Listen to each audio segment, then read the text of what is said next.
next session has to do with managing an escrow account. And let me say this, that a broker does not have to have an escrow account. It's not a requirement. There's a number of ways that brokers can handle this. But if a broker does decide or does choose to have an escrow account, it has to be handled in a certain way. The definition of a trust account simply is a place of safekeeping. So with that said, there's a number of types of deposits that we can take, cash, checks, and what have you. But I think the most important thing about the escrow account is that the broker has some choices of either being signature or non-signature. If the broker is the signature of an account, that means it's been placed in a commercial bank, a credit union, or savings and loan. And that means that the broker has the ability to write a check on it. If the broker is non-signature, what that means is that the broker has placed it in an account where they can't write checks.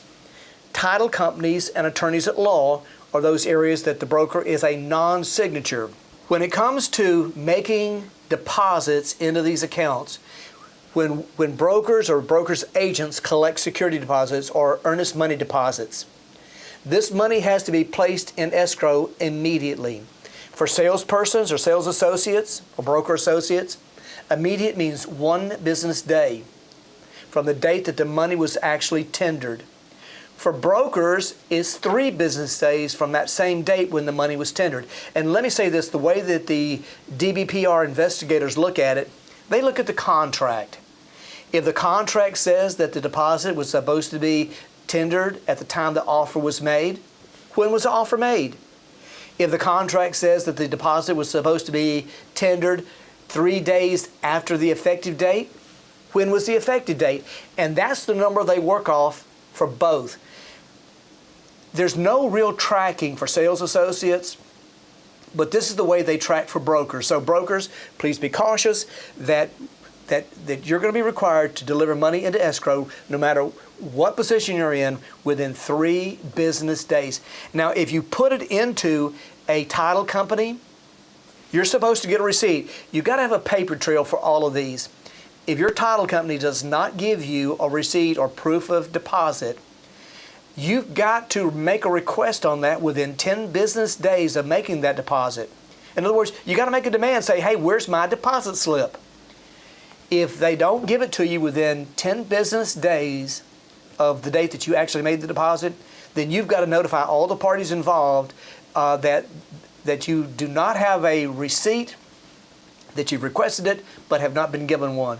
And that's a requirement of the 61J2 rules.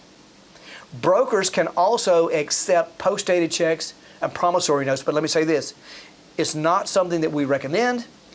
If you do it though, make sure that the seller knows and agrees up front before that is collected and taken and put into someplace that's safe. The broker's record keeping, I got to say this, that brokers have to maintain, if the broker is signature, all kinds of records. And I think the biggest point that brokers are concerned with is that every month they have to sign a reconciliation on their escrow account. In other words, they've got to balance it and say, this is what I have and this is the reason that I have it. Got to have that signed and dated every month. And what the auditor is going to be looking for is that trust liability. And let me tell you what trust liability means by definition. It's the amount of money that the broker is supposed to have in that trust account and maybe not what's actually there. And the reason I say that is that if the broker has written a check to a title company and it's not cleared yet, you still have to account for it. Or if a deposit has come in and it's not posted yet, you still have to account for it. So it's those kinds of funds that whether they're there or not, you still have to account for it. And there, by the way, if you don't get money in the escrow in a timely manner, there is going to be some discipline handed down. Anytime that the broker has disputes over earnest money deposits, now I want you to keep in mind, this is only when the broker is signature on that account. When they're non-signature, the broker does not have these responsibilities. But if the broker is signature on the account and there is a dispute between the buyer and seller, in other words, both parties making a demand of the deposit, both of them saying, hey, I want that deposit back, the broker has to notify the Florida Real Estate Commission within 15 business days of the last demand. And try to work it out. Try to figure out how we could overcome the problem. The broker has a grand total of 30 business days to either resolve the problem or take one of 4 procedures to make sure that problem is solved. Mediation, which is letting a third party help negotiate, which is quite popular, by the way. Arbitration is where a third party makes the decision for you. It's not the most popular. In fact, most brokers don't like to do it. They're kind of forced into it. Escrow disbursement order. Now, that's when the real estate commission will tell a broker what to do with the deposit. But I want to caution you. If you ask for an escrow disbursement order and the contract calls for mediation, FREC's going to send it back and say, do mediation first, then come to us about the escrow disbursement order. And by the way, that escrow disbursement order is binding to the broker. And the last thing is that the buyer and seller can take it to court. They can litigate. They can sue each other. And the broker simply turning it over to a court saying, hey, we want you to interplead. You tell us what to do, judge. Also, let me say this, that if the broker feels like that they have a claim on some of the earnest money, they can ask that the courts also issue them a declaratory judgment in favor of some of that fund as well. If the broker asks the real estate commission for an escrow disbursement order and somehow the buyer and seller resolve it before the commission makes some type of judgment, the broker has to notify the commission of that resolution within 10 days of that resolution.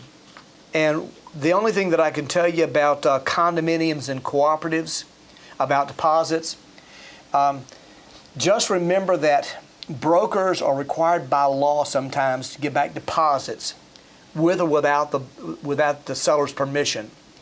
One of them is statutory, Florida Statute 718 and 719. And what this has to do with is condominiums and cooperatives.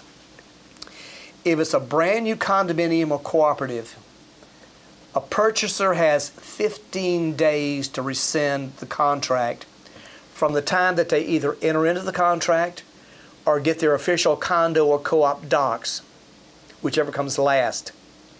If it's a resale condo or co-op, they've got 3 business days to rescind, again from the time of contract or their appropriate documentation, whichever comes last. So remember, that's a statutory thing that we've got to give back deposits.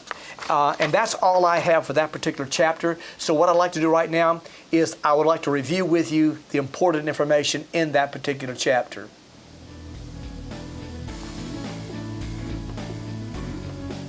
Immediate for sales associates is 1 business day from deposit collected. Immediate for brokers is 3 business days from deposit collected. Brokers can accept promissory notes and post-dated checks, but only with permission from the seller prior to taking them. Trust liability is the amount of funds that is supposed to be in the escrow account and not necessarily how much is in there. Mediation is when a third party helps negotiate a settlement. It is non-binding. Good faith doubt is when circumstances may create conflicting demands, and if that occurs, the broker has 15 business days to notify the real estate commission of good faith doubt. Arbitration is when a third party makes the decisions. And by the way, this is binding. There's a 10-day notification to the Florida Real Estate Commission if the dispute is resolved before the Real Estate Commission can hand down an escrow disbursement order. On a new condominium or co-op, there's a 15-day rescission period. On the resale of a condo or co-op, there's a 3 business day rescission period. And that's all we have for this session.